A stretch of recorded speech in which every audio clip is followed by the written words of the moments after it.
So thank you, Professor Clooney, for that wonderful introduction, and I feel so honored and humbled to be able to speak today about my practice of meditation and also how I use the space with the Wake Up group. I'd like to give you a little history about the Wake Up group in general and its lineage with Thich Nhat Hanh, share about how we use the space currently and how we look to use the space in the future as well. So the Wake Up group is part of a larger movement started by Thich Nhat Hanh in 2008 officially.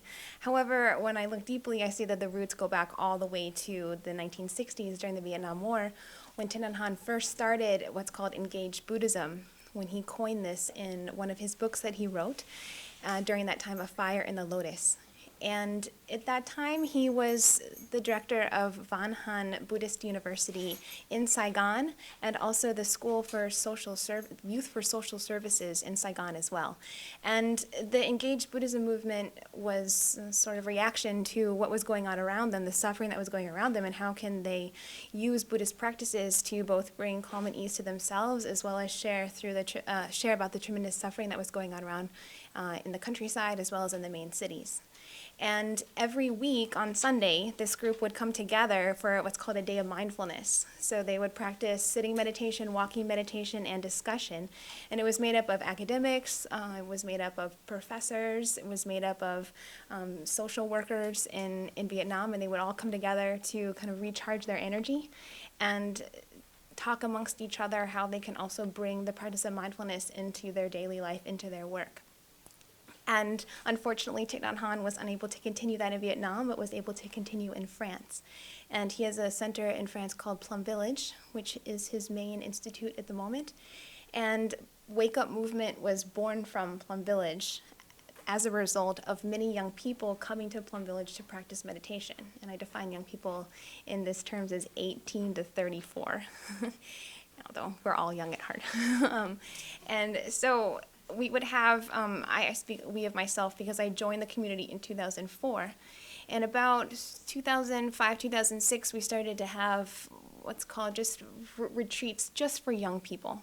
So we would offer a weeks-long meditation practice for students, for social workers, anyone who's just entering their field who wants to come together as a community. And we would practice both to the traditional sitting meditation, walking meditation, Dharma discussion, and then we would also bring in more creative elements such as jam sessions or dance, et cetera, to make it more accessible for people and to really integrate it into their daily lives. And when people left, they wanted to continue this in their daily life. I mean, they only come to Plum Village maybe once a year or once every 2 years. And so Wake Up was an attempt to create some structure for people who were leaving to create organizations, communities within their own homes, within their own universities or their workplace. And so it started to spread, going into England, going into Italy, going into Germany, and currently I'd like to share that the group is very strong in England and Germany and France. They have massive flash mob meditations, for example, with thousands of people come. and then from that, then they also have grown just as an organization going into universities, offering different workshops, etc. So the Wake Up group first started here in Boston in 2011. It's kind of surreal for me to be here speaking about it now because I was a nun and I organized that tour that year in 2011 for the monastics to come. Now, I did not come on that tour because I left the organization to attend school, but it's a great pleasure to know that they came to Harvard in 2011, and this is a group of monastics who were following Thich Nhat Hanh on his U.S. tour, and they came to Harvard, they came to Yale, and a couple other universities in the area, and gave a day of mindfulness, very successful day of mindfulness with about 200 people who attended. From there, then a small group of core members decided to continue the practice, and they didn't even have a place to meet, so they met in somebody's house for about 6 months. And then after that, the Harvard Humanist Center was so graciously offered their space, which is just right down in Harvard Square. And we were using that space up until about the December, fall of this year, when I've been a resident here since the fall term. But I looked at the space and thought, this is a really ideal space for us to meet for many reasons. The meditation room is beautiful. We can practice walking meditation outside in the beauty of the campus and the surrounding neighborhood. And then we can also use the audiovisual equipment to show talks from Thich Nhat Hanh, and other inspiring Dharma talks from different teachers across Buddhist traditions as well. So we started to use this space, so the end of the fall term. And we've been so happy with it. We also use this physical space here to have potlucks as well, practice mindful eating. So the practice of wake up is very much in the spirit of the original engaged Buddhism, in that it brings together students, it brings together faculty, it brings together social workers, doctors, lawyers, etc. I could have a whole list of professions who join us for our group to come together once a week to practice mindfulness meditation. And practically we meet in this space and we do sitting meditation for about 30 minutes and partially guided, partially in silence. And we practice walking meditation together outside, or in the winter we do yoga or some creative dance movements inside as well to integrate the body and the mind. And then we'll have a discussion for about 45 minutes about some teaching in Buddhism, which can either come from sources from Thich Nhat Hanh's books or lectures, or I often bring in work from my classes. So if I've been doing a paper on something, then I often bring that in to the discussion group to look at how we can practically implement these teachings that we've been researching and understanding on an intellectual level. The community, again, I shared a little bit earlier, is made up of currently, again, social workers. We have doctors from almost every hospital in Massachusetts. And we also have students from Harvard, students from MIT, students from Boston University, Brandeis, Tufts. So it's quite a large community. And while we do keep the age group relatively, we honor it, and I should say for 18 to 34, we do open it up to others as well, both younger and older. We have some high school students who've been interested in coming. They want to create community, but they're not really sure how to do that. And then we also have some other, we call Sangha leaders or other leaders within the community who like to come as well to, again, build a greater community. Wake Up movement also is one we call Sangha, or one community within a greater network of Thich Nhat Hanh's practices, which in Boston it's called the Old Path Sangha. So we have about, I'd say, 10 Sanghas throughout the Boston area that meet almost every day and different times, different places, and come together once a month on Saturday at a Vietnamese church in Boston for a larger day of mindfulness. And I like to add also that once a year we try to come together as a fourfold community, which in Buddhist language that is monks, nuns, and lay women and lay men. And we just did that about 3 weeks ago. We had some sisters come from Blue Cliff Monastery, and they also spoke here. And we would have had our day of mindfulness at the center, but there was a conflicting activity, so we had it at the Harvard Business School Chapel, which is another wonderful fusion that I've been working with Harvard Business School since the fall term, and many Harvard Business School students also attend our group, as well as staff members, and I also teach over there as well yoga and meditation. And so I'm, for the future, hoping to build that community, to bring in more schools from Harvard here into Harvard Divinity School, and also into the Center of the Study of World Religions, so we can discover these practices together as they might work in our different various lives in different ways, and how we can all support each other in this growth of mindfulness practice. Practically speaking as well, we would like to continue to meet into the fall, spring of next year, to keeping a regular schedule, as well as invite speakers, as well as invite other students to come and co-lead as well, as this has been something that everyone has been really interested in, just building a larger community. Great.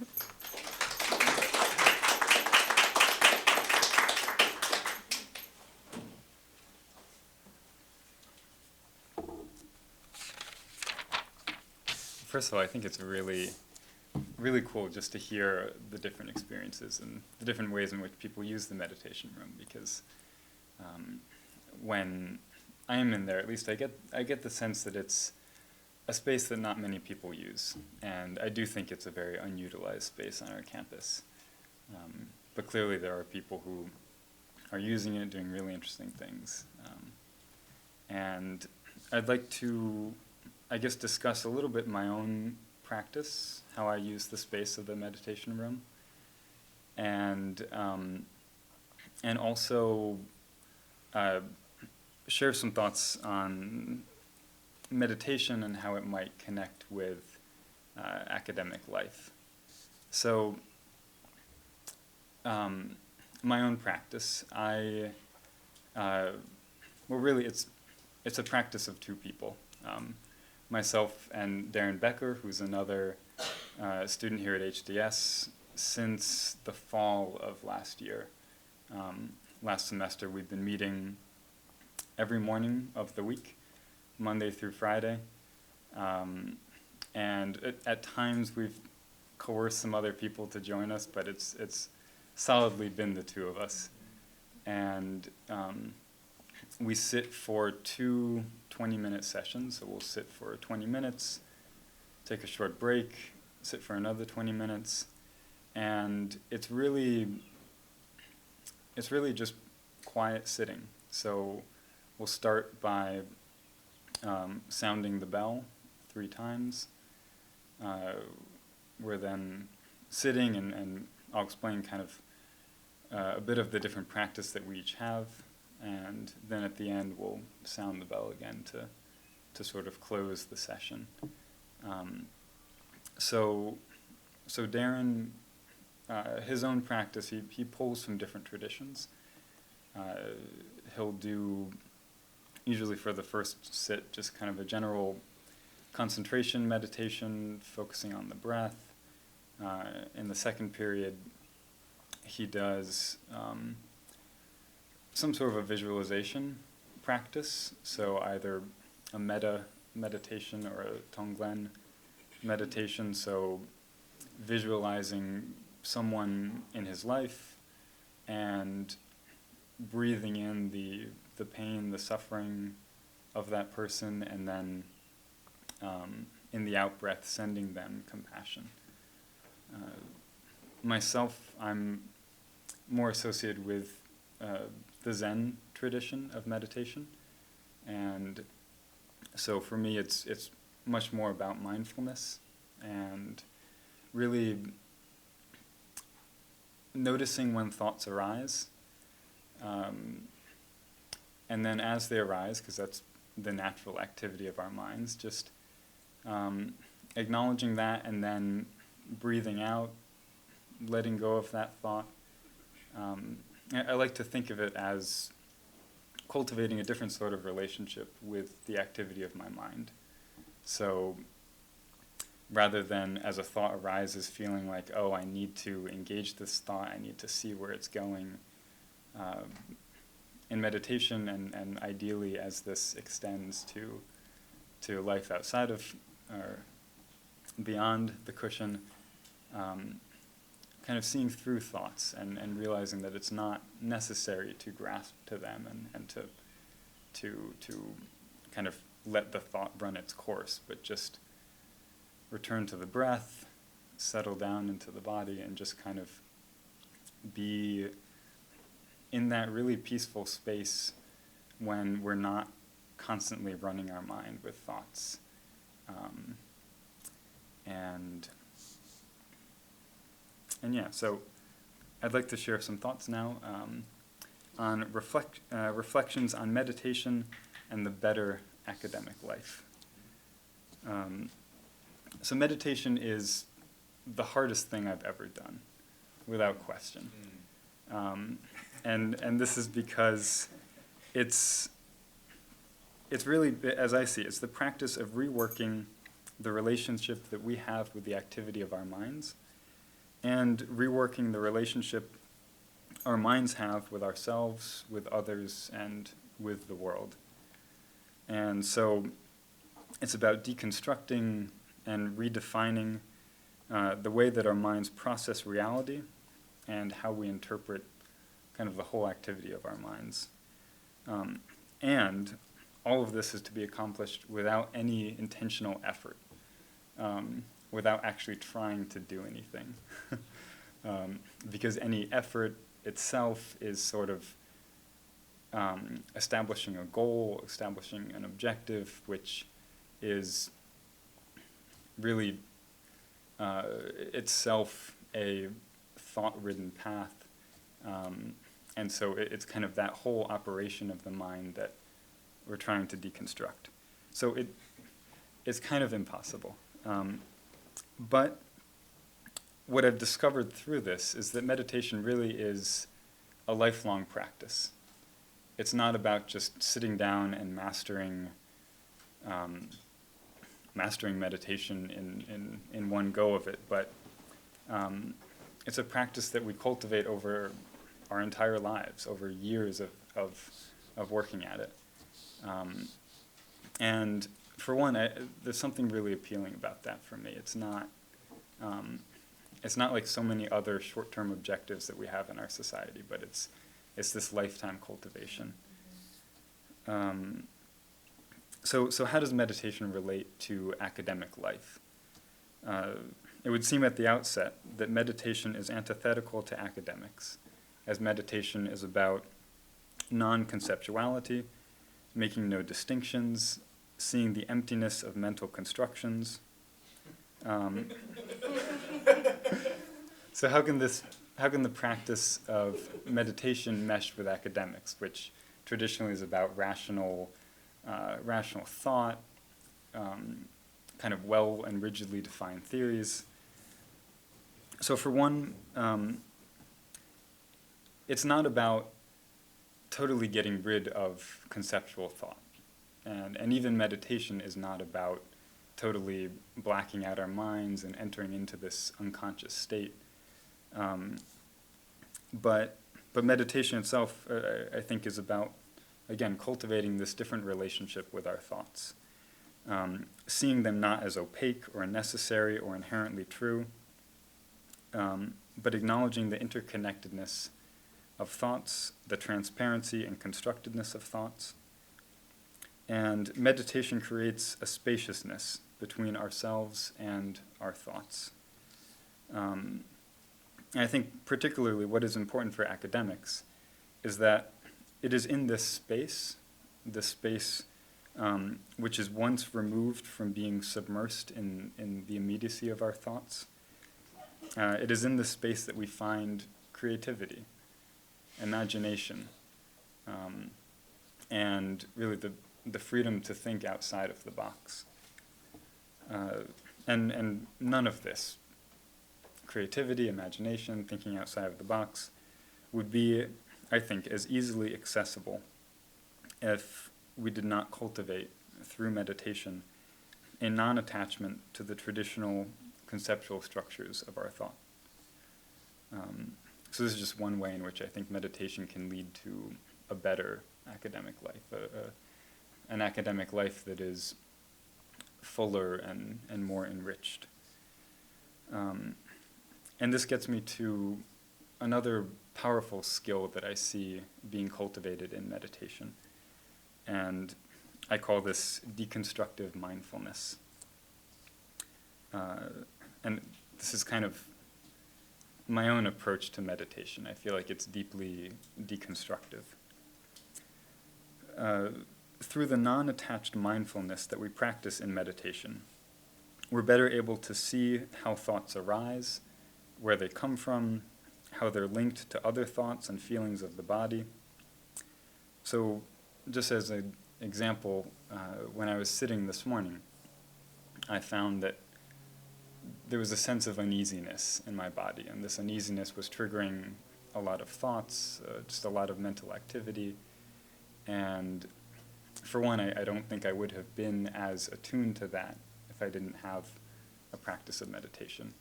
But in sitting with that uneasiness, I saw that quite logically it was because I was nervous about speaking today. And I think usually that's where our thoughts tend to end, that, okay, I'm feeling uneasy, it's because I'm nervous about this particular event. Okay, I found the source of the uneasiness, and that's kind of where our thoughts tend to end. But meditation has taught me to deconstruct my thoughts more. Why does talking in front of people make me nervous? What am I protecting? What am I worried will go wrong? Is it that I'll make a fool of myself, that maybe I'll stumble over words and people will think that I'm not capable, I'm not worthy of being at an institution like Harvard? And so meditation has allowed me to interrogate myself and really realize my vulnerabilities. It has taught me ultimately to accept who I am. I've come to learn that I'm not someone who can eloquently just stand and deliver. And that's why I wrote out what I wanted to say. And so therefore meditation has taught me to think differently about myself, and differently about myself as an aspiring academic. We live in a society, and particularly an academic community, that valorizes people who can speak intelligently and powerfully on the spot. But not everyone is endowed with such abilities, and I would count myself as one of those people. And I used to think, and this was back in college, that meditation would be the way that I would deconstruct my nervousness and somehow bring me to be this self-confident person who can just speak fluently on any topic. But I've come to realize, and also through meditation, that I may never be such a person, but that at least I can be confident in who I am right now, right here, whatever that may be. And meditation has taught me to be who I am, which for me as an aspiring academic makes life and makes academic life better.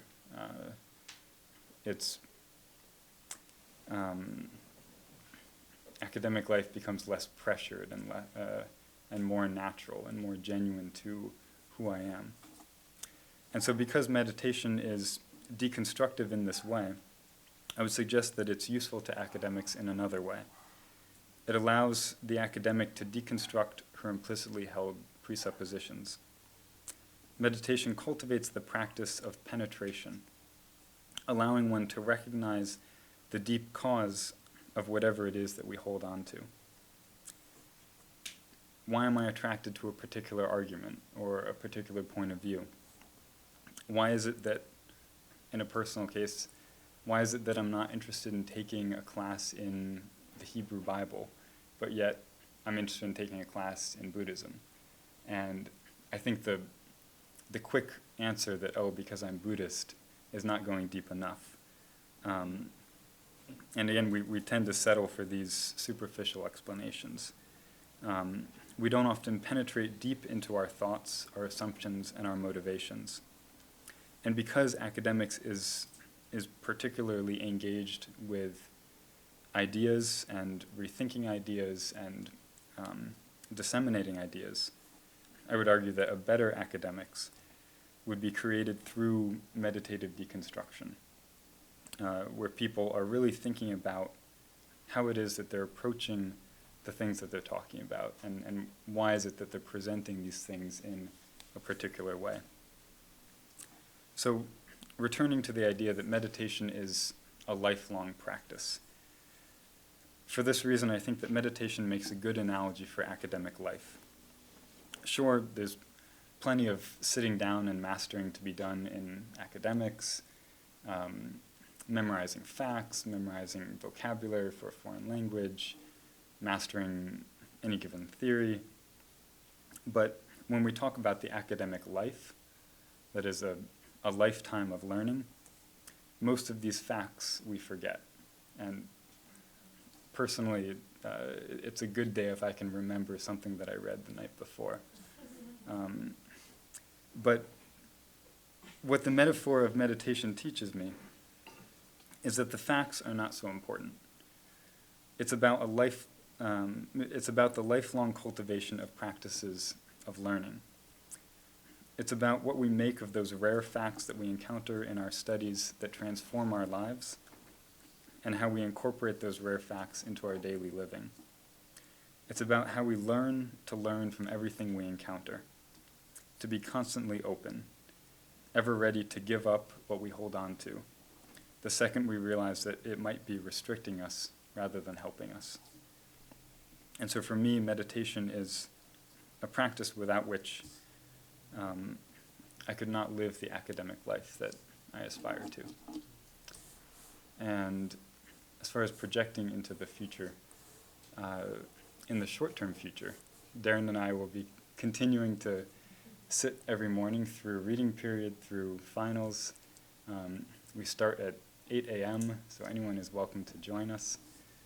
And next year, it's likely that I'll actually be living at the Cambridge Zen Center, and so I don't know that at least I will be able to continue these morning sits as frequently.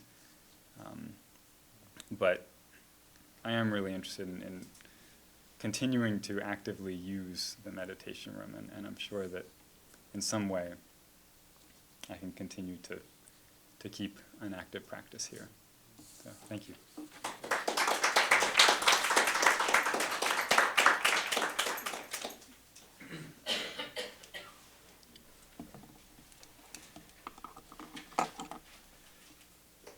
So nice to see everyone.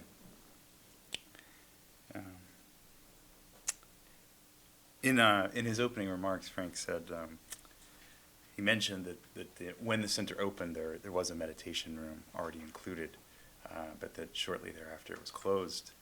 And he used a phrase, he said, in the great circle of time, we've been brought back to this point at which the meditation room could be reopened, reconsidered.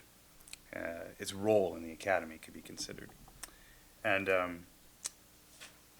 it's not always a circle of time. Sometimes it takes leadership and vision. And before I begin my remarks, I just have to thank Frank for reopening the meditation room. I mean, that's a choice. That's a choice that he made as a leader of this community. And moreover, for those of you who don't know, he gave up the room which has traditionally been the director's office, such that we might have a meditation room, which I remember fondly whenever I'm in there.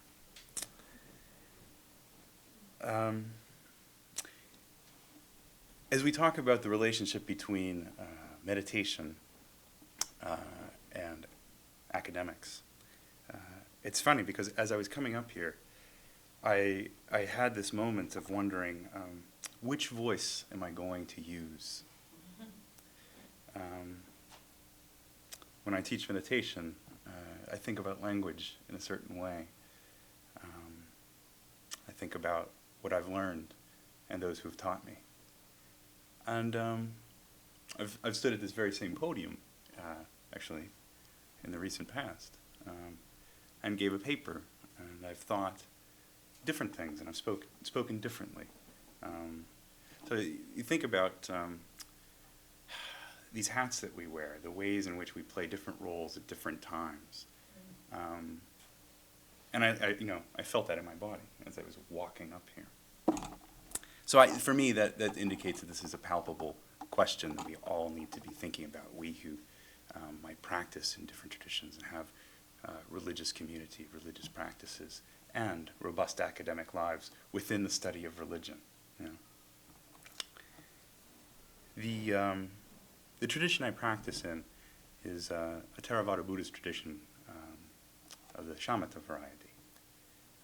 Traditionally in Theravada Buddhism, there are two different schools, predominant schools of meditation. One is the Vipassana, the insight, and the other is the Samatha, the calm concentration.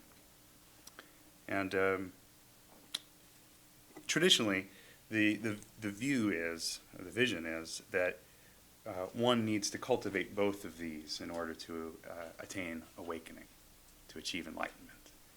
Of course, the great debate becomes, when do you cultivate which, and how much, and how do you know what the relationship is between the two? So I am of a school that cultivates shamatha primarily, with an eye towards insight. So that's the distinction. And I also want to put this into the context of how Theravada practice has unfolded in America, which has been particular. Vipassana has taken hold here amongst the Theravada practitioners, predominantly. It's just a larger presence. And that has to do with personalities, I think. So it's interesting to sort of be a member of a minority sort of Buddhist community, Buddhist teaching, Buddhist tradition. Of course, back in Southeast Asia, it's a little bit different. There's more of a robust balance. But here, it's definitely a smaller tradition. The particular tradition I practice in is a very specific teaching, which was brought to England, actually, by a Thai monk, Naibuman Punyatiro. As I think about how this particular practice unfolded, it's deeply related to the question of what is the role between meditation and academics in a very specific way, which is that when Buman arrived, it became known to a number of scholars at Oxford and Cambridge that there is this, real, genuine Thai monk who's here in England, and he's studied quite a bit of meditation. And so these students of Pali texts, these scholars, decided to go to him and just really say, hey, teach us meditation. We want to learn about these things. Show us how to do this. And as well he should have. He said no. And he put them off for some time because he wondered about their motivations first, being people who are reading in texts and then wanting to have a sort of an experience of it. And two, he wondered about the appropriateness of much of what he had learned, and he wanted to put some thought into what would be appropriate for the Western mind. So the tradition that he taught is again very specific, taking sort of hybrid pieces that he learned over the course of his own career, and again that he thought would be of help to Western meditators. So this leads to how I encountered this practice, which is to say, earlier in my own academic career, I was in graduate school at the University of Chicago, and I had a lot of dukkha in my life. It was a tough place, and in many ways, this practice came out of nowhere and had a salvific role in my own personal life. So as I think about different difficulties that can arise in the academic life, I know for a fact that this particular practice has spoken to me in the midst of those difficulties. I've been practicing in this tradition for over 10 years, teaching it for about 4. How did it come to be that we have this lovely space in which to practice shamatha? Accidentally, as many of the good things do. I have been committed to teaching it whenever the opportunity presents itself, since I've been asked to teach it by the senior teachers. And I was looking for a space, and I was a student of Frank's. Frank, I mentioned it to him. He says, yeah, sure, go ahead, use it. So I mean, just a sort of a natural unfolding through relationships. I didn't really think much at that time about any role that it would have related to my academic studies, or my preparation for ministry for the Episcopal Church. I wear 2 different hats. But nevertheless, we offered a beginner's course, and a community formed. I've thought about offering other beginners courses, but we have a particular group that meets. And the practice unfolds in their lives. I mean, part of the way in which our practice plays out or develops is attending to the needs of the people who come to the practice. It's been interesting in how it's unfolded because the primary practice is a formed breathing practice. It's a rupa jhana practice. And because it has a form to it and a clear sequence, as opposed to a sort of a more of an open awareness practice. So because it has this sequence, I've found that typically it appeals to, it does not appeal as much to students, but rather our primary members are actually faculty and staff and community members. So of universities. And so even outside of Harvard, people are coming in. I think in part that's because, students have a lot going on. And this practice, frankly, because it's a clear sequence, it can, I think for some people, almost feel like another course, which it is. I won't say it's not. It's intended to have gradations to it, to take people through steps. So I think that's a bit of enough to say about the practice itself. I'd like to just turn briefly and really just to ask, what is the role of meditation at a place like HTS?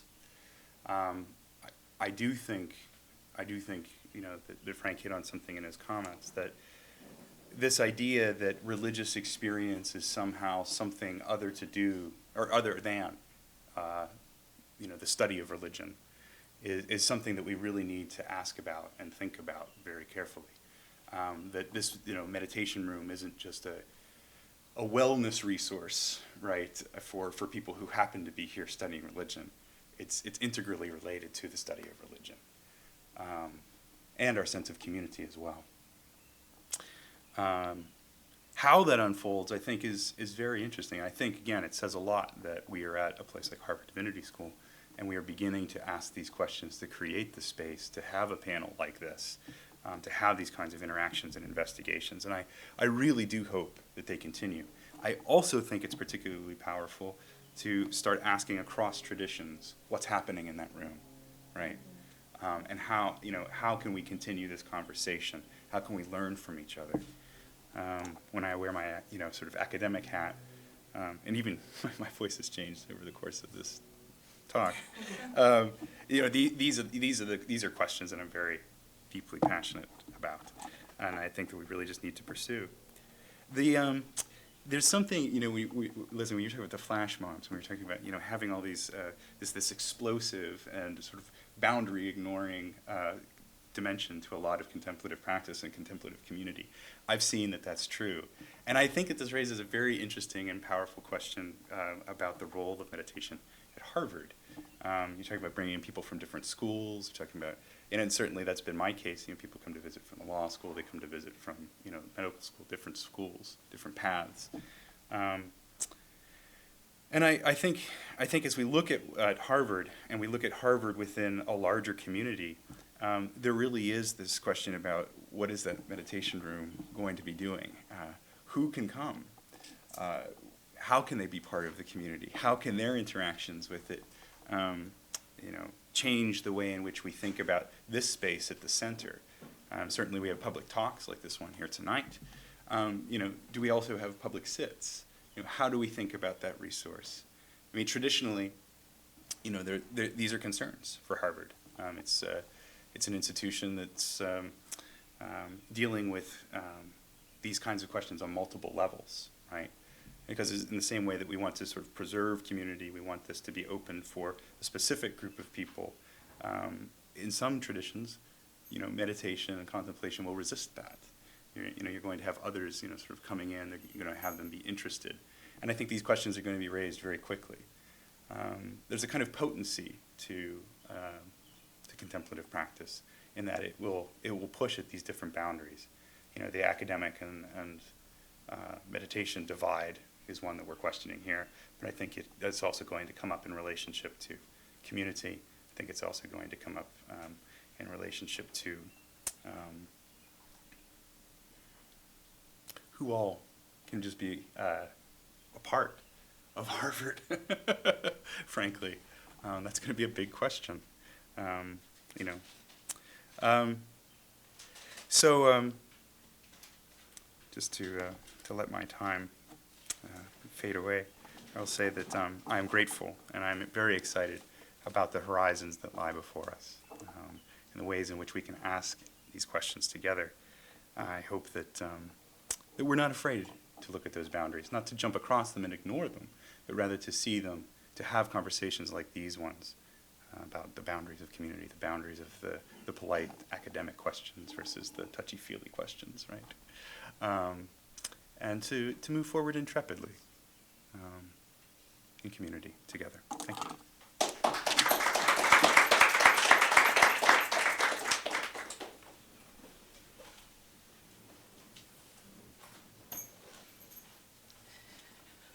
Well, good evening, and thank you so much to Dr. Clooney, to Leslie, Ben, and Dave for all of your comments and insights. It's really a pleasure and an honor to be here, and I look forward to continuing these conversations this evening and beyond. So again, my name is Funlayo E. I'm a third-year doctoral student in African and African American Studies with a primary field in religion. So technically speaking, I'm not a divinity school student, but I spend a good deal of my time over here, and I also, along with Leslie, I'm a resident of the center.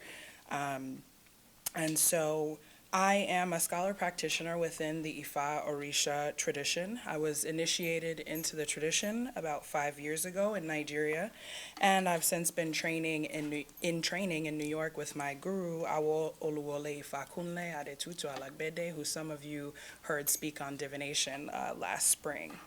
So for those of you who may be unfamiliar with African or diasporic religions, they are not silent. They are not still. They are not solitary.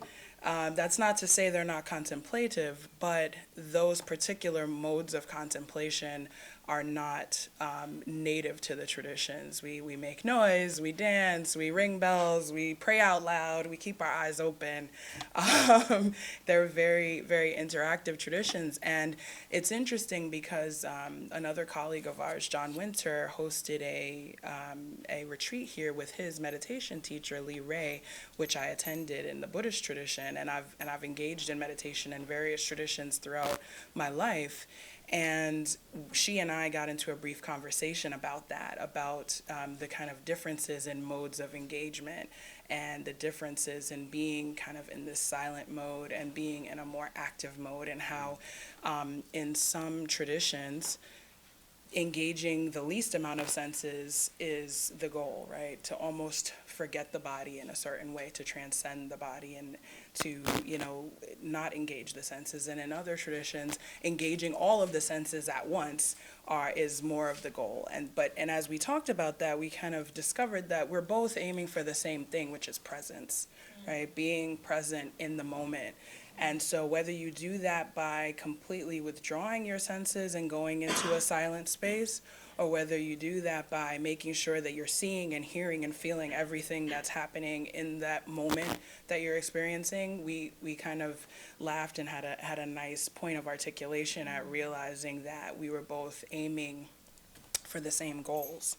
So for those of you who may be unfamiliar with Ifa Orisha tradition, I'll just give a very, very brief background and say that it is an African indigenous tradition that originates in what is now southwestern Nigeria, as well as parts of Benin and Togo, which collectively are known as Yoruba land. And the tradition spread throughout the African diaspora during the transatlantic slave trade, and it continues to spread through migration and now through social media. And has blended with other traditions to become practices that some of you may have heard of, like Santeria, Candomblé, Shango Baptist, and other traditions. And so now, with all of this movement, you can find Ifa Orisha temples in countries like Germany, Japan, Venezuela, places that you might not expect to find them.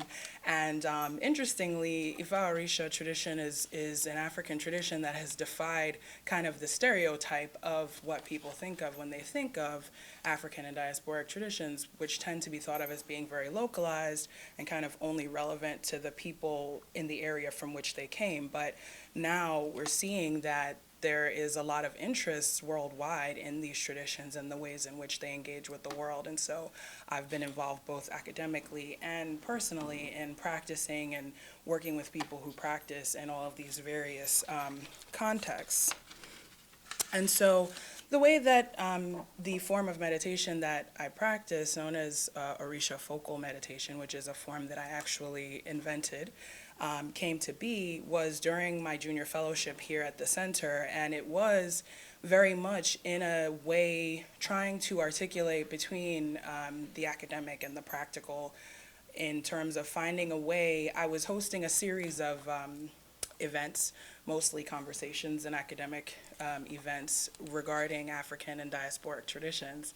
And I thought, that I really wanted to engage in some way that was a little more practical, a little more hands-on, and that would be available to people who were not necessarily members of the tradition, because most of those who were coming to the events and who were engaging were not practitioners of the tradition. And so having engaged in meditation in various ways myself, throughout my own personal religious and spiritual practices, I thought that the Orisha tradition, because of some of the principles, would lend itself very well to a meditative practice, and particularly a guided one. And so the Orisa-Focal meditation is a guided practice. And just to tell you what Orisha is, Orisha are divine beings that are thought to be intermediaries between God and humans. And so they represent forces of nature, but they also represent philosophical concepts. For example, the Orisha Shango is associated with lightning and with thunder, but is also a harbinger of justice, and is also involved in communication, because it's this idea that, like lightning, once your words strike, they can't unstrike. And so there's all of these different points of articulation, both between the natural world and the philosophical world. And so it's very, as I thought about that, I realized that this would lend itself very well to meditation, and particularly in a guided practice. And so I began with a small group about 1.5 years ago, when I was still doing at the beginning of my fellowship.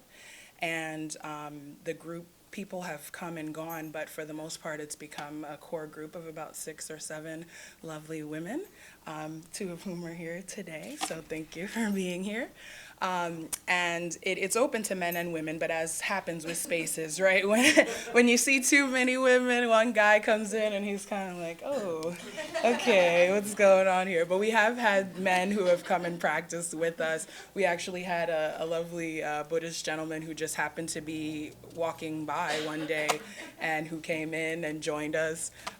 We've had people from all different traditions, Christian, Jewish, Hindu, all different traditions have gotten involved, and that's something that's been particularly gratifying for me, because I think, again, there's the idea of the universality of African traditions tends not to be respected in many ways, and it's thought that they're very kind of localized and specific traditions that may not be applicable to everyone. But those who have come to engage in the meditation have both learned, I hope, a bit about meditation itself and also about the tradition. And so it's really been a way to teach and practice at the same time.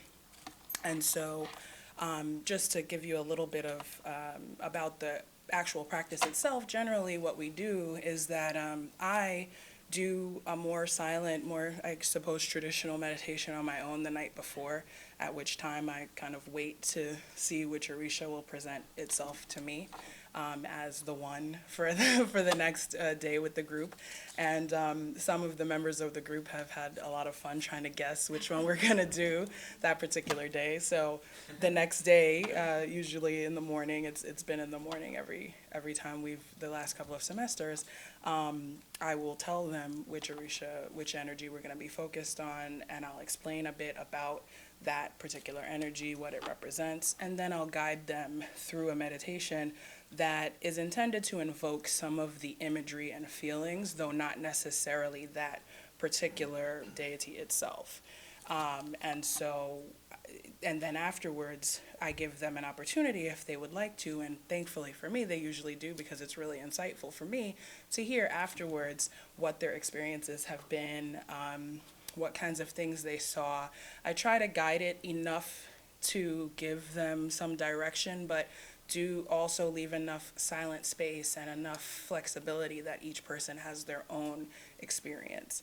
And so it's really interesting for me to hear afterwards what types of things they've seen and places they've gone and all of that type of thing. And one of the things that I really appreciate about the practice is that I find, and I have been told by those who have practiced with me, that because it's guided, people who are not familiar with meditation and also people who are not familiar with the Orisha have been able to engage. And to many people who have come have said to me, I've never been able to meditate before. I try, I sit, and I can't get into it. I don't know how to do it. And so the fact that there's a little bit of guidance, but still the silent time, so it's giving them that contemplation, but the bit of guidance that they have towards, a particular image, or it's still, I think, serving the purpose of slowing the mind and not allowing it to go in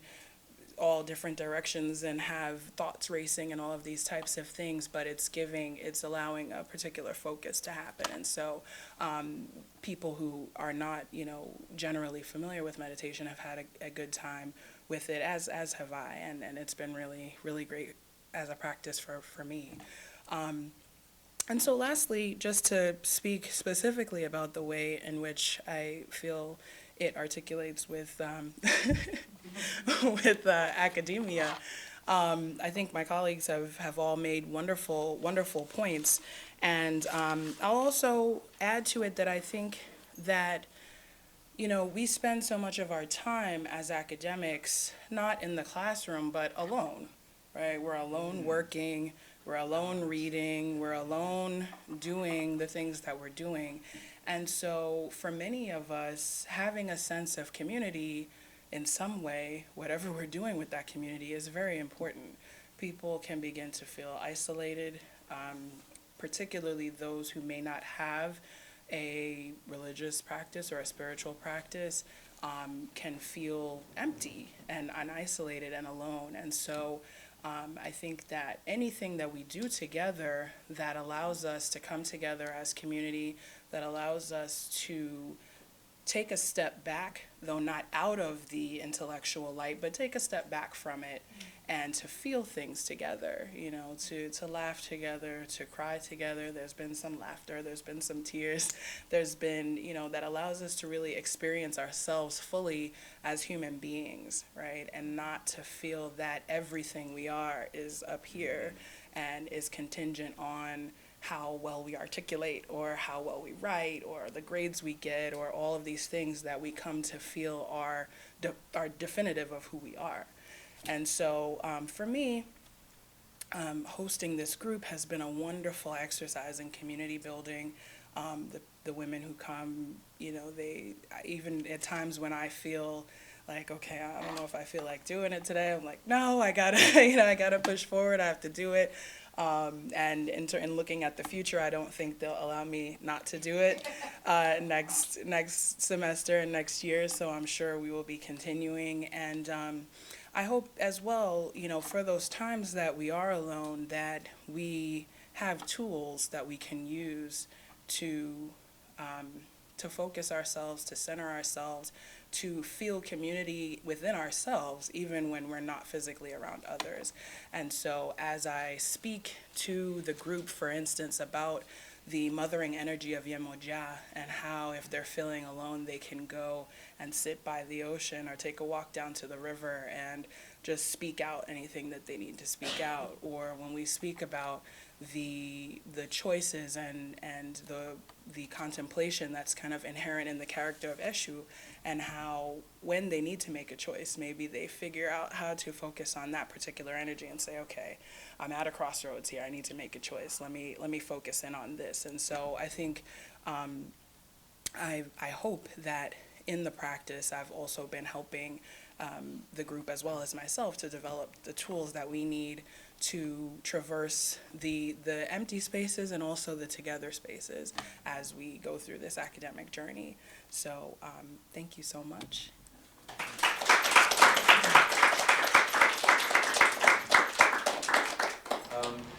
One question to get us started. I was thinking when Jeffrey Tristram, the prior from the monastery down by the river, was here a few months ago, or 2 months ago now, one of the elements that he stressed over and again is the Lectio Divina, the meditating on the sacred text, taking the words of the Psalms or words of a gospel passage and repeating them again and again.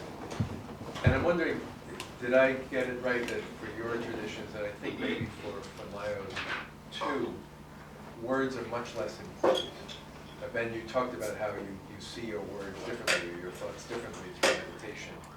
But is it right that there's no really tradition of the word operative in the meditation practices which you follow, or would mantras, let's say, be very important? But it didn't seem like there's anything like the Psalms, let's say, of the Bible in the monastic tradition of Christianity. Any of you, or all of you, can jump in. Anybody? No, that's a very good point. In our tradition, it's very specifically emphasized that everything comes out of the practice. So when one is, discerning whether or not studying, some theory or some suttas would be a good idea, it's a discussion that I have as a teacher with the student about, well, why do you want that? Is your practice calling for that? And it's very interesting, and again, it comes back to the academic point, because oftentimes this is a way in which academics want to know, right? This is how they come to know about the world, so read texts. To have a sense of control about what's going on is to read up on it. And so one has to be mindful in counseling students and helping them to make decisions. I mean, they can do whatever they wish, of course, but is this what your practice is calling for right now? And honestly, just given the way in which this particular practice has unfolded, again, mostly in academic communities, just sort of through happenstance and personal connection, you do find this predisposition to wanting to go to a text, wanting to have certain relationships to texts. Now, as time goes on in a person's practice, that often does become very central. Reading suttas, discussing, thinking about.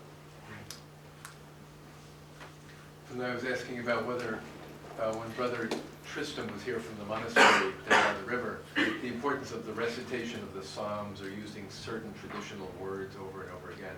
So whether words matter or are useful in meditation, like set kinds of words. But if anyone wants to jump in, otherwise we can move on to other questions. I can share Okay. in terms of Thich Nhat Hanh's practice. We don't have traditional mantras such as like in the Tibetan practice where you have a mala of beads and you go through it, but we often associate a word or phrase with an in-breath and the out-breath. So for example, when we practice walking meditation outside, with the in-breath we may say, I've arrived, and the out-breath, I am home. So arriving in the present moment with each step. And if that works for people, then we encourage them to use the practice of words to help anchor their mind into the present moment. Then some people, that's just too much going on in the mind, and they just want to focus on their breath and just the the contact of their feet, the sensation against the ground. The same applies for sitting meditation. So, for example, we'll do breathing in, I know that I'm breathing out, or breathing in and breathing out, I know that I'm breathing out. And then during the silence, we just say in breath, out breath, in breath, out breath. So just a tool to bring us back to the present moment. And then it's at the highest stages, I guess we just abandon the words if the mind can focus without them. Well, as our practice is a guided practice, I would say words figure in fairly prominently because I'm speaking throughout the meditation. It's interesting because I often have to choose, my words very carefully because I don't want to use words that have to be thought about too much, or I try to keep it very simple, as well, because I'm looking to record these and kind of distribute them more broadly, thinking about imagery that may be cross-culturally applicable or not. And so those are interesting considerations, but I like to hope that the sound of my voice is comforting during the meditation. And I, as I mentioned when I was speaking, I try to speak enough to guide, but leave enough silent space to allow each person to have their journey. Just also on this point, when you had mentioned Lexia Divina as the first instance, but then when you mentioned the Psalms, we do chant in our tradition, and that's actually a markedly different relationship to words than studying theory or studying suttas, or even than the instructions for the practice, which again, our practice is instructed. In fact, there's, to the extent, again, that people are comfortable, there's emphasis on approaching the words without necessarily needing to know the translation, but instead allowing the words themselves to do the work that they need to do. Great. Flora, Carrie. So I have a comment for our panelists and a question for our host. And the comment is to say that thank you for practicing so vibrantly and fully in our midst, not just here in the center, but throughout our campus. I think we can feel that. I know I can. And there's something lovely about it. Ben, you said the room is underutilized here. I think the same, or at least anytime you drop in, it doesn't seem like there are tons of people there. I think the same can be said of our other spaces where meditation and other practices happen on campus. But you never know who's walking through. And I want to say that when I enter that room and other places on this campus where spiritual practice is pursued reverently and fervently, I can feel it. And so just thank you for that, and thank you for filling our spaces. And I think something changes, something shifts. We don't have to understand what the words are. We don't have to participate in that practice to feel the effect of it, I think. I really believe that. And it shifts how we operate as a community and how we approach our texts and other things that we're studying. So thank you for that. And my question for our host is, it goes right back to this discursive impulse in the academy. We began by saying it's kind of hard to know what went on upstairs all those years ago because I assume there isn't much record of it. And it occurs to me that we're having a wonderful record here. You're videotaping this. I wonder if, and this might militate against the very thing you're trying to achieve, I wonder if there's going to be a written record, however brief, of what goes on in there. And some of that could be by way of report, official reports from the center, a simple page of these are the groups that met, and one sentence description of what they're doing. But I wonder what it would be like to leave an open journal in there that anybody could write something down in. Now that might defeat the purpose of the room, but who knows what would be put in there? I just think it could be a really powerful thing. So it's more of a question, a comment, and a suggestion. No, great idea. An open book like that would be for people if they wished to write something, a reflection. I mean, as you know, many churches have this too, where people can, not simply "I was here, great place," but something about the meeting of the moment. So thank you for that suggestion. It's great. Yeah. Yes. I'm a guest, so I'm an illustration of the porosity of the boundary that you you talked about. Again, I'm a law professor at Suffolk University, but I've been working with a member of the Harvard Medical School faculty, Daniel Brown, about trying to help my law students learn what we call attending practice. It seems a little bit easier to sell than call it meditation. But I'm curious to know, paying attention is a good legal skill. So what I'm curious about is to what extent you all have had any practice actually integrated into your classes, as opposed to a complementary activity. And I'm interested to find people who've stepped across that boundary. I'm old enough that I can get away with it, but it may be a little different for people who are on the other side of the tenure divide, but it's just a question I'm curious about. Any of your professors here or elsewhere? Well, actually, I have not yet stepped into that, although it's something that I've actually thought about when the time comes that I'm teaching my own courses on Orisha tradition and other African traditions as a way to kind of make it a little more tangible. But I have had professors, I had one professor in particular when I was an undergrad who taught a Psychology of Women course, and she was also an initiate into the Orisha tradition. She did not do the type of meditation that I do, but she did have the class meditate at different times or sit in silence. She didn't always call it meditation, but after we would read something or before the class would begin, she would have us kind of sit in silence. And I think that it did allow a definite change in the energy, whereas, the students come in and everybody's chattering and they're here, they're there, they're everywhere, and to kind of have this moment of quiet reflection before we get started. Or she actually did guide a few times with some imagery or just something to, again, bring you present, right? To bring you into that space, to bring you into that energy, that time.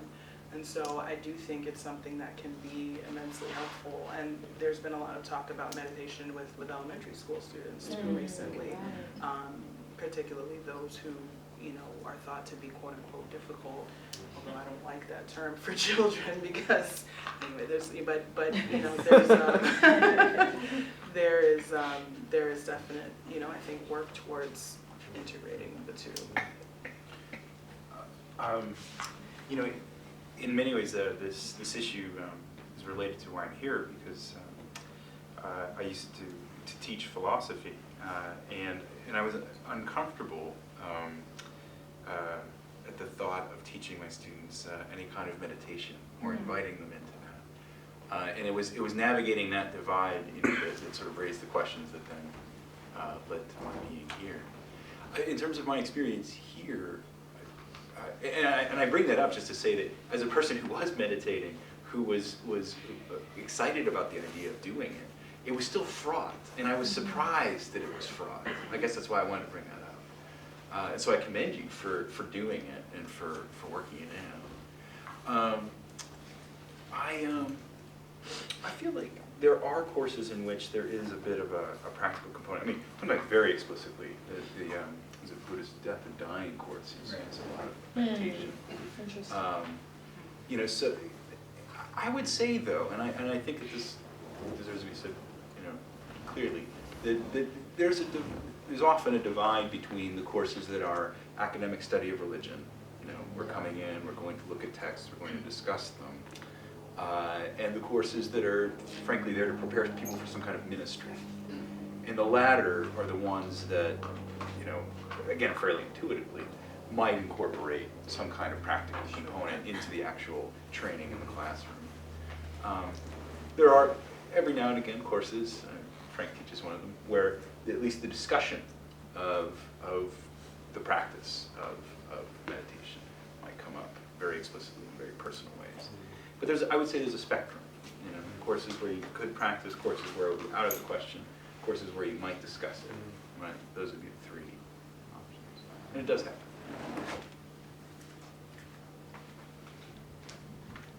I can add also, so I used to live at Blue Cliff Monastery, which is in New York, and I was a nun there. And at that time, there was a law professor who came up from New York and brought her students with her, and she called it like contemplative law retreat. And so they would come up for 7 days and have a retreat specifically for them. And then she shared how she would attempt to bring the practice of mindfulness into the classroom as well. And there's a whole community that's growing that brings, in our tradition we use a bell. So a lot of teachers I know who teach elementary school, middle school, high school start their class with the sound of the bell. And if elementary school gets a little wild, then they also use the bell to come back to the breath. I also visited a school in Thailand that's completely centered around mindfulness, which was also very inspiring. And I'd like to add one more thing. I teach at the business school as part of their executive education program.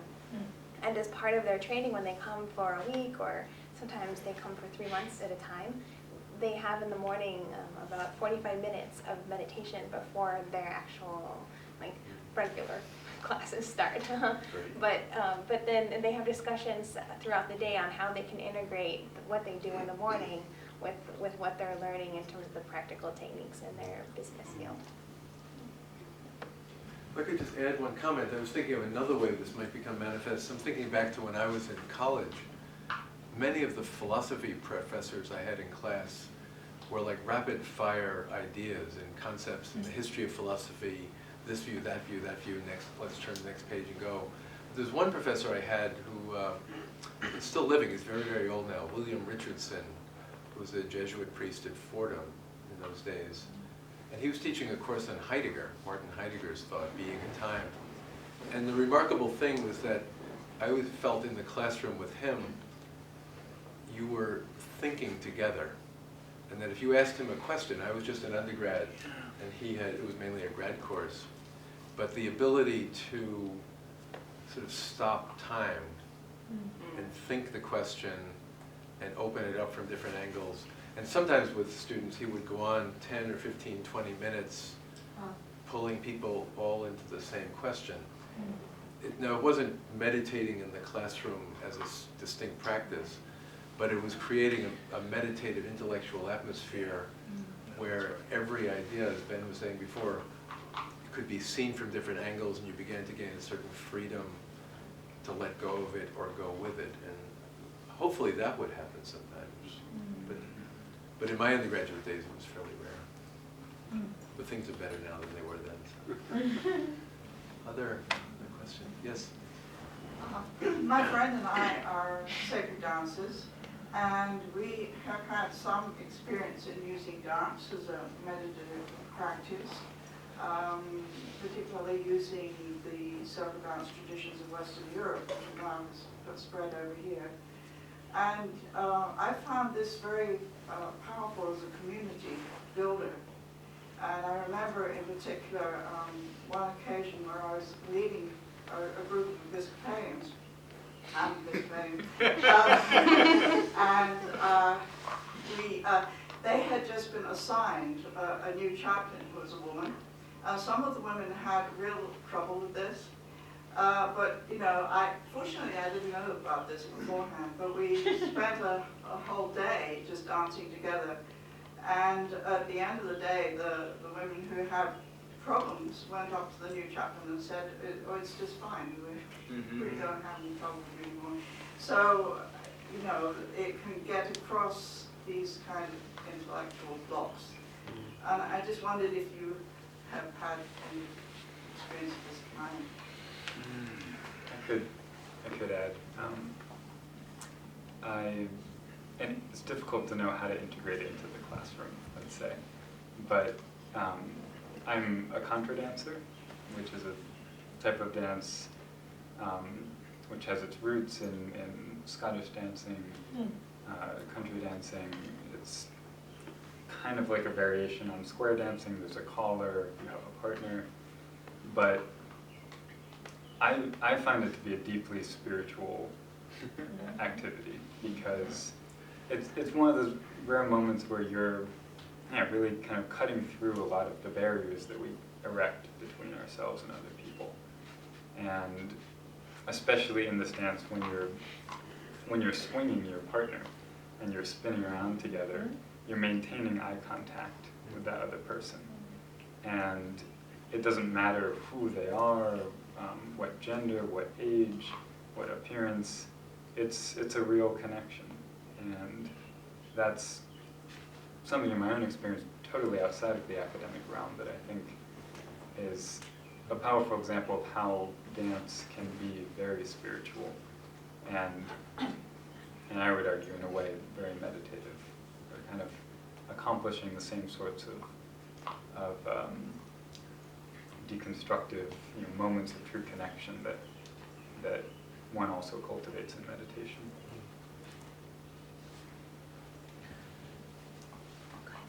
Well, to add to that, just to really echo that, dance is a huge, huge part of our Ifa Orisha tradition. You basically can't do much of anything without dance or some form of bodily movement. And so, although we don't refer to it as meditation as such, as Ben said, it's definitely something that cuts through and gets at a lot of the same types of points of connection that meditation can get at, and of course in turn music is also involved. So each Orisha has particular songs that are sung, and as you practice, and particularly when the community comes together, it's very important that the songs be played and that you dance, and there are particular movements that you do that are associated with each spirit. And so the music and dance are very, very important, and it's generally a time that the community really feels connected to one another as everybody's moving together and doing the same movement, and you know who's kind of a part of the community by when you know when to switch and things like that, and watching others when you don't know, and all these kind of things. So it's definitely something that connects and allows you to transcend the ego on many levels. Other questions, comments? Oh, please, yes, sure. So dance has been a big part of my life. Before I came into meditation, officially before I came into meditation, that was my meditation. And I think that integrating the breath with the movement, becoming very aware of what's going on in your body is a type of meditation. And that's more on the concentration level. But then more on a community building level, I've touched the power of interbeing, this quote, interbeing, the big term in Buddhism, or seeing each other more as a united whole, very much can come about very organically in dance, as we have to make eye contact, as we're moving around and just having a natural awareness of what's going on, and we start to become like an amoeba. So on a very sensational level, coming together and moving, you can touch that in a different way than you can if you're sitting with people in a meditation room. Any other questions or comments? Anyone want to share their own experience, how the intellectual and the spiritual and meditative in the classroom go together? Or questions?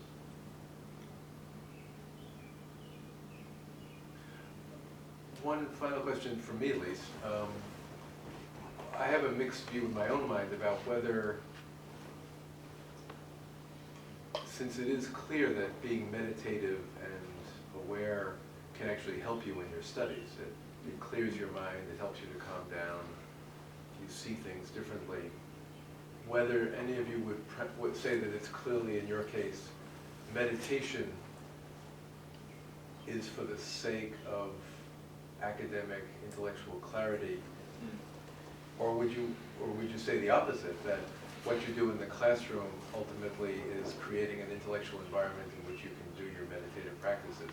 Or are these simply parallel tracks where one is not for the other, but you do them in the same lifetime?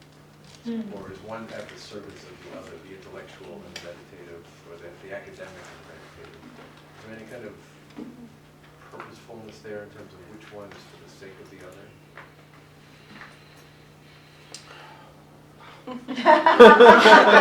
just a little question. Well, I would say for me it's very much that kind of double helix kundalini spiral dance. My practice enhances my academic life, my academic life enhances my practice. Yeah. There are times at which my academic life is a meditative practice, when I'm sitting there and I'm really thinking through something or a concept that I'm trying to flesh out, or I actually tend to really write in that way. Before I even sit and write, I'll often, while I'm laying in bed or just sitting outside or anything, really, dig into ideas and begin to craft everything in my mind. So at which time when I go to sit down and write, it kind of just comes out. And so it's really that taking that time to contemplate is what allows me to craft my ideas. And similarly, as I'm crafting ideas, sometimes I get insights into my practice of meditation or my larger spiritual practice. And so I would say they're definitely not parallel, as they meet, and and one is certainly not, for me at least, at the service of the other. I think they're just integrated into the same whole. Anybody else have an opinion on this subject? You don't have to, but. Well, at least, from the point of view of Samatha,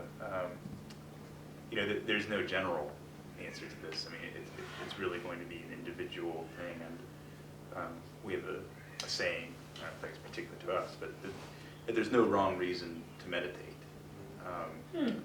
That anything that is bringing you to the cushion in this practice is a good motivation. And interestingly, I think that in our practice it is set up that because there are various stages to one's practice, that there's a purifying effect. Because if you come with an intention pretty quickly, and sort of along the lines of what Ben was saying, after the practice you begin to question whether or not that intention is a wholesome and life-giving intention for the practice. So the practice has this way of questioning why you're coming to the practice. And in so doing, as you begin to ask and answer that, the practice itself changes in character and quality. In my own case, though, again, I feel as though I'm here because of my practice. I feel that it has opened up avenues in my life.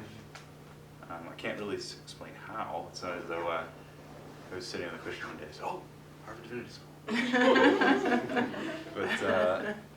But the sense of how it unfolds. I'm thinking, I'm also really interested in socially engaged Buddhism, and there's the clear idea that people who are engaged in social justice activism on any level, certainly meditation can help to prevent burnout, as people say. But I think it also does so much more than that. And in the academic sense, meditation not only is healing us and healing all the bad karma we might be accruing as we're kind of playing with ideas, but that so in social engaged Buddhism, when really the very concepts, the very principles that come out of meditation, so non-duality, emptiness, interconnectedness, impermanence, these concepts, if one is really working them through one's whole being and through one's whole life, there's no way in which you cannot be socially engaged, because to take non-duality seriously, as soon as you step out into the real world and see people interacting with each other and see the ways in which we are not fully present to each other, or kind of projecting a certain image on someone and thinking that that's all they are, these principles of meditation are kind of directly propelling us to take an active position and kind of meditation can clarify the way that we see the world. And I don't know fully how, in my own life, for example, meditation will actually direct the choices that I make in terms of what I choose to study, how I choose to take up certain issues, but I do think the connection is there, that by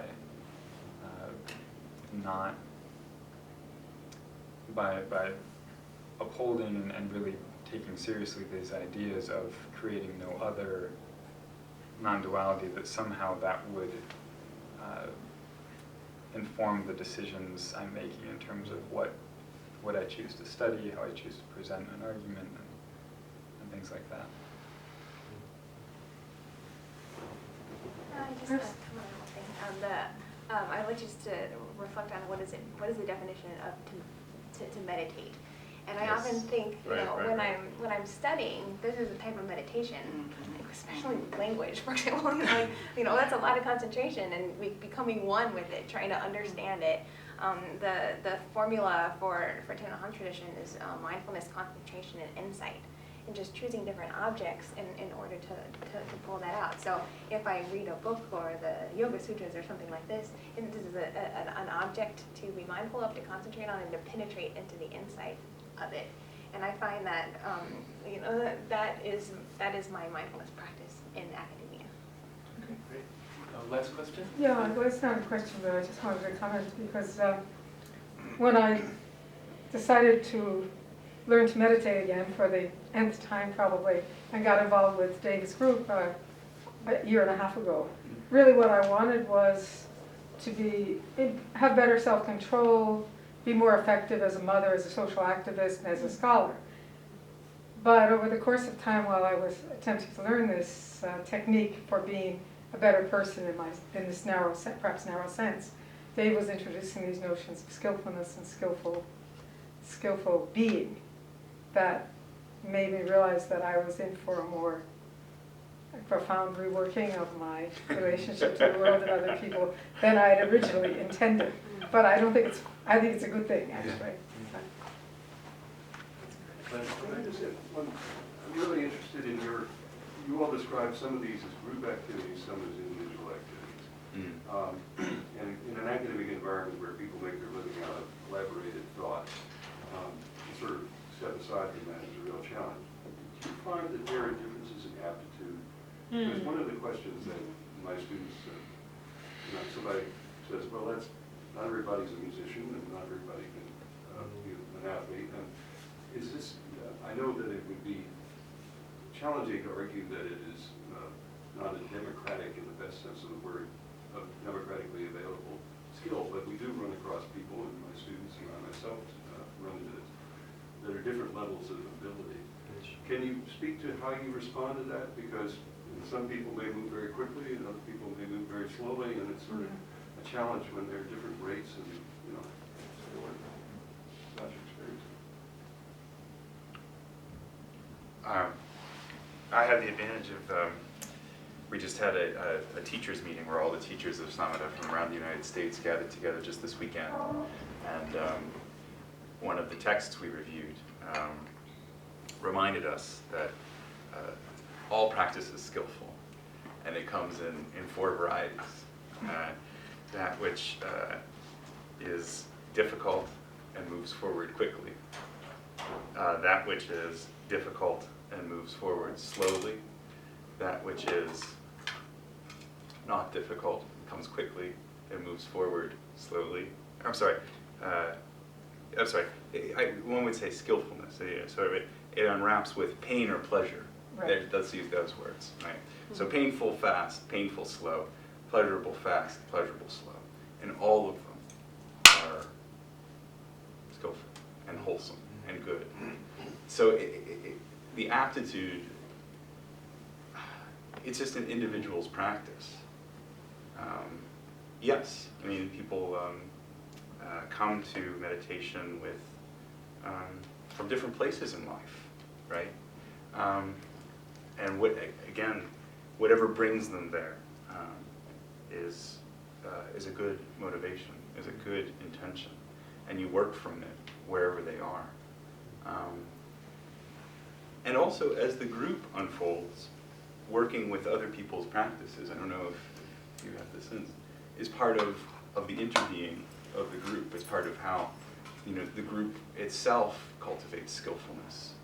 So it can become sometimes clear, that some person is struggling in one regard or another. And then that requires loving kindness, skillful action, care to work with that person around that particular difficulty. And likewise, one must always be wary of judging oneself apt, because that itself is perhaps the greatest hindrance of all. Yeah, I'd just add to that sure, there are definitely times when, and this is part of the reason why I love the sharing at the end of our group, there will be times when a particular person may say, I had a hard time staying focused today, or I had a hard time seeing this particular image you were trying to give to us, or this image. I often will ask them, what was the easiest thing to see? What was the more difficult thing to see? And sometimes the image that's the more difficult for them to conjure is one that is representing something that may be giving them a bit of trouble, or the easier one is something that they've already been contemplating. And so I think that I wouldn't say blanketly that some people are more apt than others, but I would say that there are definitely moments at which different parts of the practice come more pleasurably and easily to some people than others, and that it's by using loving kindness and examining the areas where that difficulty or ease lies that we get a little more deep into the practice and into the individual.